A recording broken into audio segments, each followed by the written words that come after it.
ओम नमः शिवाय। जय श्री राम।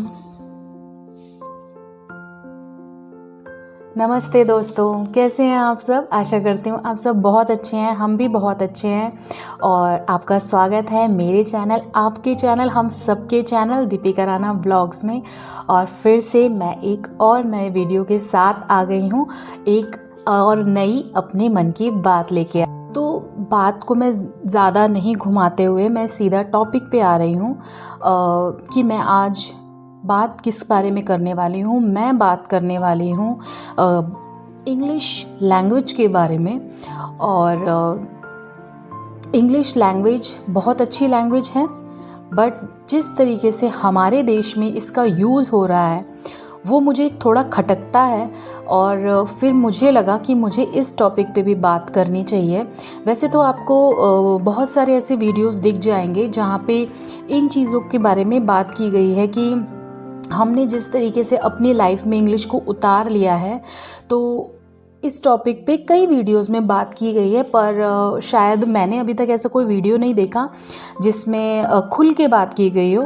तो आज मैं अपना पक्ष रखना चाहती हूँ, जो मैं सोचती हूँ। हो सकता है आप मेरी सोच से थोड़ा मैच कर जाएं। अगर मैच कर जाएं तो अच्छा है, आपको मेरी बात समझ आएगी।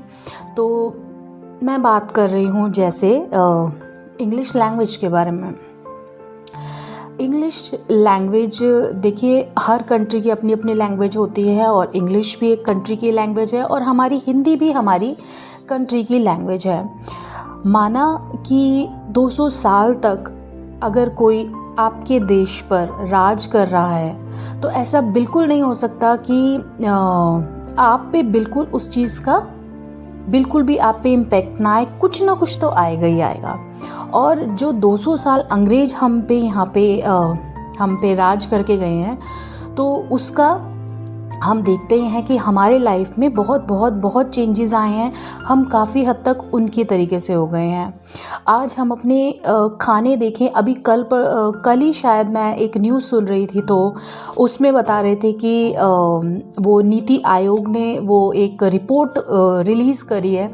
तो उसमें था कि एक देखा गया था कि जो सिटीज़ में रहने वाले लोग हैं और जो विलेजर्स हैं, तो उनके जो एक्सपेंडिचर्स हैं घर के, उस पे उन्होंने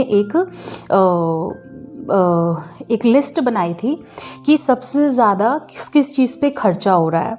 तो उसमें देखा गया, जो हम अनाज खा रहे हैं, अनाज पे आज बहुत कम खर्चा हो रहा है। और ये सिर्फ शहरों में नहीं, ये विलेजेस में भी बहुत हो गया है ये चीज़। और उसके बाद सबसे ज़्यादा देखा गया कि किस चीज़ पे खर्चा हो रहा है, तो सबसे ज़्यादा हम खा रहे हैं प्रोसेस्ड फूड। और ये प्रोसेस्ड फूड का कॉन्सेप्ट हमें पता ही है कि ये बाहर के देशों से ही मिला है, ये हमारा है ही नहीं। और इस प्रोसेस्ड फूड की वजह से हमें बहुत सारी बीमारियां भी हो रही हैं। पर हम अपनी ये जो इंद्री है, जो हमारी टेस्ट करने की जो इंद्री है, हम उस पर बिल्कुल कंट्रोल नहीं कर पा रहे। और हमने अपने लाइफ में processed food, instant food, junk food, इन सबको बहुत ज़्यादा हमने इनको अपने खाने में लेके आ गए हैं। और हमारा पहनावा भी बहुत चेंज हो चुका है। आज देखें तो मेरे हिसाब से तो मोस्टली लोग वेस्टर्न कल्चर वाले ही कपड़े पहनते हैं। और उनमें ऐसा नहीं है मैं नहीं हूँ, मैं भी पहनती हूँ। पर कपड़ों से रिलेटेड मैं एक अलग से टॉपिक में इस चीज़ को कवर करूँगी। पर आप खुद देख सकते हैं कि जो हमारे भारत के जो परिधान हैं, जो हमारी संस्कृति में जो कपड़े हैं, वो ऐसे नहीं हैं जो आज हम पहनते हैं। बहुत कुछ ही रह गए हैं ऐसे कपड़े जिनको आज भी हम अपने भारतीय परिधानों को आज भी पहनते हैं। अदरवाइज़ हम लुक्स में भी काफ़ी चेंज हो गए हैं, मतलब हमारा पहनना ओढ़ना काफ़ी चेंज हो गया। अगर कोई उल्टा होके कोई लड़की खड़ी हो जाए, एक फॉरेनर और एक इंडियन, तो बड़ा मुश्किल है जज करना कि इंडियन कौन है, फॉरेनर कौन है। तो हम इस तरीके से हम उनमें ढल चुके हैं। हमने तो अपना अस्तित्व खो ही दिया है, ऑलमोस्ट खो दिया है हमने अपना अस्तित्व। तो हमने अपना खाना बदल दिया, हमने अपना पहनना ओढ़ना बदल दिया, इवन हमने अपनी सोच बदल दी। हमारी सोच इतनी बदल चुकी है कि जो भारत के लोगों में जो एक किसी को समझने की, किसी के इमोशंस को समझने की, या फिर हम कह सकते हैं कि किसी की मदद करने की करुणा भाव, प्रेम, भाईचारा, इन सब चीज़ों का जो एक बड़ा प्यारा सा मिक्सचर था, वो अब बहुत कम देखने को मिलता है। ऐसा नहीं है बिल्कुल ख़त्म हो गया है। जहाँ पे अच्छाई है तो वहाँ पे बुराई भी है, उल्टा कह दिया, जहाँ पे बुराई है वहाँ अच्छाई भी है। तो ऐसा नहीं है कि पूरी तरीके से सब बुरा ही भरा पड़ा है, अच्छाई अभी भी बाकी है, पर परसेंटेज में बहुत ज़्यादा डिफरेंस आ गया है। 3 चीज़ें मैंने आपको बताई दी कि हमारा खाना बदल चुका, हमारे कपड़े बदल चुके, हमारे क्या चीज़ बदल चुकी, हमारे सोचने का तरीका बदल चुका। और इतना बदलते अब क्या, ये बहुत टाइम से ही हो रहा है कि अब हमारी भाषा भी ऑलमोस्ट बदल चुकी है। आज अभी जो मैं ही बात कर रही हूँ, आप इसमें खुद कहीं पे नोट करना कि मैंने कितने इंग्लिश के वर्ड्स यूज़ कर लिए। तो वो हम पे राज करके गए, तो हमारे पे उस चीज़ का काफ़ी इम्पेक्ट रहा। और ऐसा कोई करके जाएगा तो ऑब्वियस सी बात है, इम्पेक्ट रहेगा। और अब इसको बदल पाना भी बड़ा मुश्किल है। और इंग्लिश कोई ऐसी लैंग्वेज नहीं है कि हम उसकी बुराई करते हैं कि वो चीज़ गलत है, पर इंग्लिश को हमने साथ रखना है, क्योंकि इंग्लिश एक ऐसी लैंग्वेज है जो आजकल बहुत ज़रूरी है, बन गई है, सबकी लाइफ में बहुत ज़रूरी बन गई है। सिर्फ हमारे देश में नहीं, वो किसी भी देश में ले लो, इंग्लिश ज़रूरी बन गई है। क्योंकि बच्चे बाहर पढ़ने जाते हैं, दूसरी कंट्रीज़ में पढ़ने जाते हैं, या जॉब करने जाते हैं, या सेटल होने जाते हैं, तो कम्युनिकेशन के लिए दूसरी कंट्री में आप जा रहे हैं, तो अगर आपको वहाँ की लैंग्वेज नहीं भी आती तो आपको इंग्लिश आएगी, तो सामने वाला उस कंट्री का बंदा भी आपके साथ बातचीत कर सकता है, और आप भी, चाहे आपको टूटी फूटी आती हो, आप भी उसके साथ बातचीत कर सकते हो। पर अगर दोनों ही कंट्री बिल्कुल ऐसे हैं कि कोई बिल्कुल वो अपनी मदर टंग बोल रहा है, आप अपनी मदर टंग बोल रहे हो, तो समझना थोड़ा सा मुश्किल हो जाएगा। तो इंग्लिश एक ऐसा ज़रिया बन गई है जो हम अपनी बात दूसरे तक पहुंचा सकते हैं। पर और भी कंट्रीज़ में इंग्लिश बोली जाती है, पर उन्होंने इंग्लिश को सेकेंडरी रखा है, प्राइमरी में उन्होंने अपनी लैंग्वेज को रखा है। अपनी लैंग्वेज को, अपनी पहचान को वो खोने नहीं दे रहे। हमें पता है, हम जापान जाएंगे तो हमें जापानीज सुनने को मिलेगी, हम चाइना जाएंगे तो हमें चाइनीज़ सुनने को मिलेगी। मैं किसी भी इस कंट्री में नहीं गई, पर जितना मैंने इनके बारे में पढ़ा या फिर मैंने सुना है, तो वो लोग अपनी लैंग्वेज से बहुत प्यार करते हैं, अपनी लैंग्वेज के साथ स्टिक हैं, पर इंग्लिश भी बोलते हैं। क्योंकि इंग्लिश को सबसे पहले ना हमें अपना ये माइंडसेट चेंज करना चाहिए कि इंग्लिश ही सब कुछ है। इंग्लिश एक ज़रिया है, इंग्लिश एक टूल है, टूल लैंग्वेज है जिसको हम यूज़ कर रहे हैं। टूल लैंग्वेज है हमारे लिए, जिनके लिए वो मेन लैंग्वेज है वो है, हमारे लिए हमें रखना चाहिए वो हमारे लिए टूल लैंग्वेज है। सबसे पहले जो बच्चा भारत में पैदा हो रहा है, जो भारतीय है, जब तक उसे हिंदी नहीं बोलनी आएगी तो इंग्लिश बोलने का क्या फ़ायदा। उसको पहले उसकी पहचान तो हो, वो कहीं जाए तो कहीं अपनी हिंदी बोल रहा है तो पहचाना जाए, हाँ ये भारतीय है। पर हम तो अपनी पहचान खोए जा रहे हैं, इस इंग्लिश के ही पीछे हम भागे जा रहे हैं। माइंडसेट इतना खराब हो चुका है हमारा कि अगर कोई ग्रुप खड़ा है और उस ग्रुप में 4 बंदे इंग्लिश में बात कर रहे हैं, एक बंदा हिंदी में बात कर रहा है, तो ऐसे सोचा जाएगा कि किस क्लास का बंदा है, ये हिंदी में बात कर रहा है। शर्म आती है मुझे इस मानसिकता में कि हम कहाँ पहुंच गए हैं, कि अपने देश में आज हमें हिंदी बोलने पे शर्म, मतलब हमें शर्मिंदगी फील कराई जाती है, हमें शर्म आती है। जैसे हमारे देश से संस्कृत खत्म हुई ना धीरे धीरे, ऐसा ना हो आने वाले टाइम में ये हिंदी भी पूरी तरीके से खत्म हो जाए, हम अपनी पहचान हर तरीके से खोते जाएं। बहुत डर लगता है मुझे इस चीज का सोच के, हमारे भारतीय होने की पहचान क्यों गायब होती जा रही है। क्यों हम वो फीलिंग नहीं ला पा रहे, वो प्राउड नहीं ला पा रहे अपनी चीज़ों पे, अपने भारतीय होने पे, अपनी लैंग्वेज पे, अपनी वेशभूषा पे हम प्राउड क्यों नहीं ला पा रहे हैं?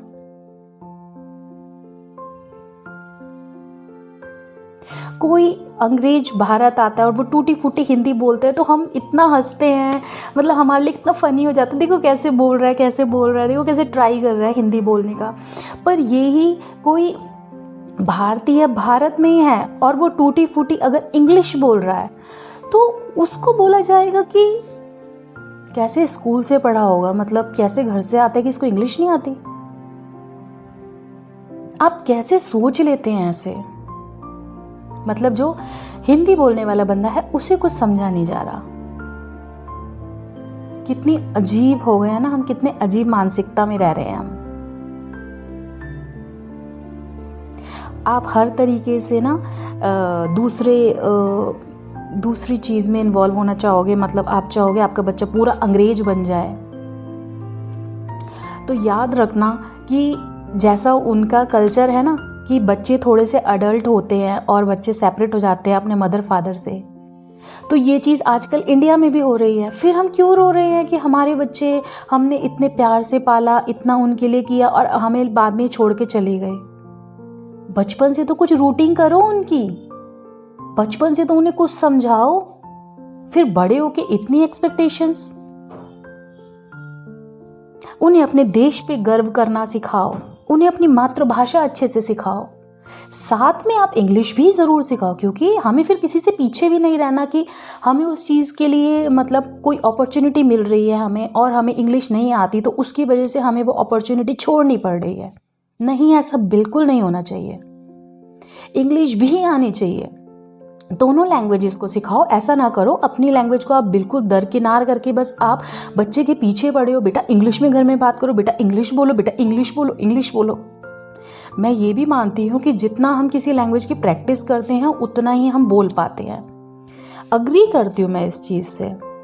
पर जब हम बच्चों को इंग्लिश तो हम सिखा ही रहे हैं, उसके साथ पता नहीं कितनी कितनी एक्टिविटीज़ में हम उन्हें पार्टिसिपेट करवा रहे हैं, कोई फुटबॉल की क्लासेस, कोई वॉलीबॉल की क्लासेस, कोई ये क्लास, कोई वो क्लास, तो क्या हम अपनी हिंदी भी साथ साथ उनको सिखा नहीं सकते? एक एक्टिविटी रोक दो उसकी, पर उसको हिंदी सिखाओ साथ साथ। बच्चे आजकल के बहुत इंटेलिजेंट हैं, उनके लिए कोई मुश्किल नहीं है कि वो 2 लैंग्वेजेस को साथ सीखें। और हिंदी तो उन्हें सीखने की ज़रूरत ही नहीं है, घर में थोड़ा माहौल बनाओ कि हिंदी घर में बोली जाए अच्छे से, बच्चे को खुद आ जाएगी। अपनी मदर टंग तो सीखनी भी नहीं पड़ती ना, खुद ही आ जाती है। पर घर में ही माहौल ऐसा है कि बच्चा पैदा हो रहा है, शुरू से वो चैं चैं चैं चैं चैं चैं बस इंग्लिश ही घर में सुन रहा है तो वो इंग्लिश ही बोलेगा। और कौन सा, मतलब मैं समझ नहीं पाती वो कौन सा आप ऐसी सोच ला पाते हैं जिसमें आप ये सोच पाते हैं कि इंग्लिश बोलने वाला बंदा बहुत वो है, हाई है। कैसे? बहुत से मैंने ऐसे लोग देखे हैं, आपने भी देखे होंगे, ज़रा ध्यान से इधर उधर देखिए। बहुत सारे ऐसे लोग हैं जो फ्लुएंटली इतना इंग्लिश बोलते हैं पर एक्चुअल में वो बिल्कुल डम्ब है। तो इससे बिल्कुल नहीं इससे कोई प्रूफ नहीं होता कि इंग्लिश बोलने वाला बंदा इंटेलिजेंट है, बिल्कुल भी नहीं प्रूव होता। हमारे प्रधानमंत्री नरेंद्र मोदी जी, जिनको मतलब मुझे ये नहीं पता उन्हें टोटली इंग्लिश नहीं आती थी पहले, अब तो वो बहुत अच्छी इंग्लिश बोलते हैं, पर पहले उनको टोटली इंग्लिश नहीं आती थी कि टूटी फूटी आती थी, आई डोंट नो। पर उनकी मजाक बनाई जाती थी, उनके बारे में कितने सारे गॉसिप किए जाते थे कि, और उनके बारे में कितने सारे मतलब जोक्स बनाए जाते थे। और जो अपोजिशन पार्टी है वो उनके बारे में बोलती थी मतलब इंग्लिश नहीं बोलनी आती, तो उसमें क्या बड़ी बात है इंग्लिश नहीं बोलनी आती? अपनी मदर टंग तो बोल रहे हैं कितने अच्छे से, सीख लेंगे, एक लैंग्वेज है, सीख लेंगे। और सीख ली उन्होंने। और हम कहाँ हैं? हम जो उनके बारे में ऐसी बातें बना रहे थे, हम आज भी वही हैं। और वो भारत के, हमारे भारत के प्रधानमंत्री बन के बैठे हैं। एक हिंदी बोलने वाला इंसान, या फिर वो अपनी जो अपनी रीजनल लैंग्वेज है, जो गुजराती हैं वो, तो वो जो भी लैंग्वेज वो बोलते होंगे तो वो लैंग्वेज बोलने में तो वो बिल्कुल प्रो है ना। हम भारतीय कभी किसी की, ना धर्म की हमें किसी की मजाक उड़ानी चाहिए, ना हमें किसी की लैंग्वेज की मजाक उड़ानी चाहिए। किसी का मत उड़ाओ, पर अपनी चीज़ों को पीछे मत करो। कैसे कैसे हो सकते हैं हम ऐसे? तो वही बात होगी ना कि अपनी जो मदर हैं, जो भारतीय परिधानों में रहती हैं, जो साड़ी सूट में रहती हैं, उनको आप अपने प्रोफाइल फ़ोटो में नहीं दिखा सकते। पर हाँ, अगर दूसरे की मम्मी ने, जिसने जीन्स टॉप पहने हैं, जिसने वेस्टर्न कपड़े पहने, उसको दिखाने में आपको बहुत अच्छा लग रहा है, तो ये तो अपनी मदर के साथ ही गद्दारी हुई ना। वही चीज़ हम कर रहे हैं, अपनी मातृभाषा के साथ गद्दारी कर रहे हैं, और इसका खामियाजा हमें बहुत बहुत भुगतना पड़ेगा आगे जाके। भारत इस तरीके से रहा तो कैसे विश्व गुरु बनेगा, जब हम अपनी चीज़ों पे प्राउड ही नहीं कर पाएंगे। हम टेक्नोलॉजी में आगे पहुंच जाएंगे और चीज़ों में आगे पहुंच जाएंगे, पर सबसे पहले हम अपनी पहचान पे गर्व करें। हर देश को अपनी पहचान पे गर्व करना चाहिए, सिर्फ भारत को ही नहीं। अपनी पहचान नहीं खोनी चाहिए। साथ में ओपन रहो कि आप दूसरी चीज़ें भी ले सकते हो, चाहे दूसरे का पहनना ओढ़ना हो, चाहे दूसरे का लैंग्वेज हो, चाहे दूसरे का खाना हो, कुछ भी हो, ओपन रहो, पर अपनी चीज़ों को बिल्कुल आप भूल मत जाओ। भारत में एक बहुत बड़ी कमी है कि हम दूसरों को ही देख के ही पीछे पीछे रहते हैं। अपने में कॉन्फिडेंस ही नहीं है हमें कि हमारी ये चीज़ अच्छी भी है। अरे मैं तो बहुत प्राउड फील करती हूँ अपनी हर चीज़ पे। अपने सबसे पहले भारतीय होने पे बहुत प्राउड फील करती हूँ, अपनी भाषा पे बहुत प्राउड फील करती हूँ, अपने जो हमारे जो खाना है, हमारे जो फूड है, उस पे मैं बहुत प्राउड फील करती हूँ। अपने कपड़ों पे, हमारे जो कपड़े हैं, मैं उन पे बहुत प्राउड फील करती हूँ। बहुत अच्छे लगते हैं मुझे, दिल से बता रही हूँ मैं बात, दिल से बहुत अच्छे लगते हैं मुझे। अपने कल्चर पे मैं बहुत प्यार करती हूँ, अपने कल्चर को बहुत प्यार। सिखाइए अपने बच्चों को ऐसा।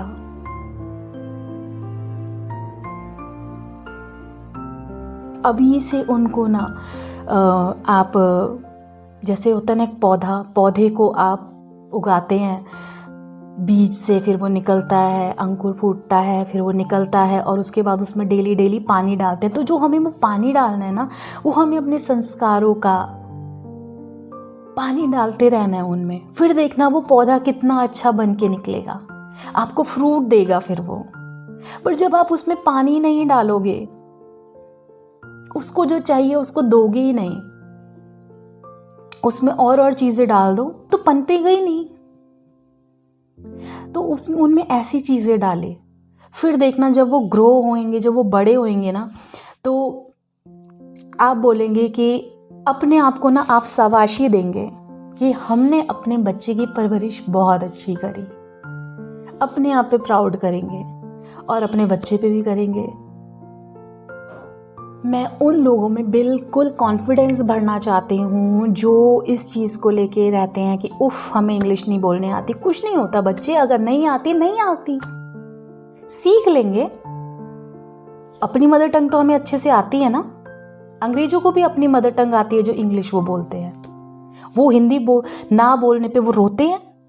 जब वो इंडिया भी आके अगर रहना भी शुरू कर देते तो कि रोते हैं हमें हिंदी नहीं आती। उनको एम्बैरेसिंग फील होता है कि उन्हें हिंदी नहीं आती। नहीं, तो हम भी नहीं करेंगे ऐसे फील। इस मानसिकता को यहीं पे तोड़ देंगे हम बदलेंगे। बहुत सारे लोग होते हैं जो बाहर से, विदेशों से आते हैं, अब जब कुछ टाइम मतलब मिलने आते हैं अपने घरों में। वो विदेशों में रह रहे हैं पर उनके पेरेंट्स अगर इंडिया में हैं, सॉरी इंडिया नहीं भारत में हैं उनके पेरेंट्स, तो वो भारत में मिलने आते हैं उनसे, तो उनके आव भाव बदल जाते हैं। क्या क्या शो ऑफ करते हैं वो, पूरी तरीके से एक अपने आप को शो करते हैं। हम तो अंग्रेज आए हैं तो ठीक है, क्या हुआ, आए हैं तो आए हैं। यहाँ पे आके फिर इंग्लिश को झाड़ना, सच में इंग्लिश झाड़ना होता है, सच में।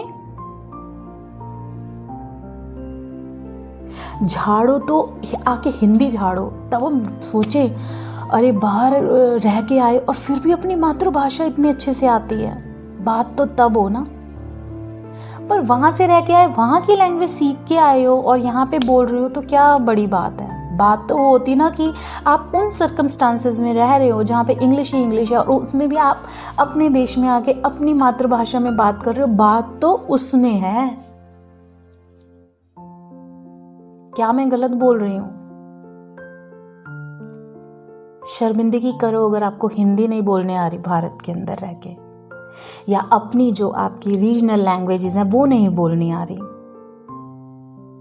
अपनी लैंग्वेजेस पे, अपनी रीजनल लैंग्वेज हो, चाहे हिंदी हो, आप मद्रासी बोल रहे हो, चाहे आप मराठी बोल रहे हो, चाहे आप पंजाबी बोल रहे हो, चाहे आप हरियाणवी बोल रहे हो, प्राउड करो, प्राउड।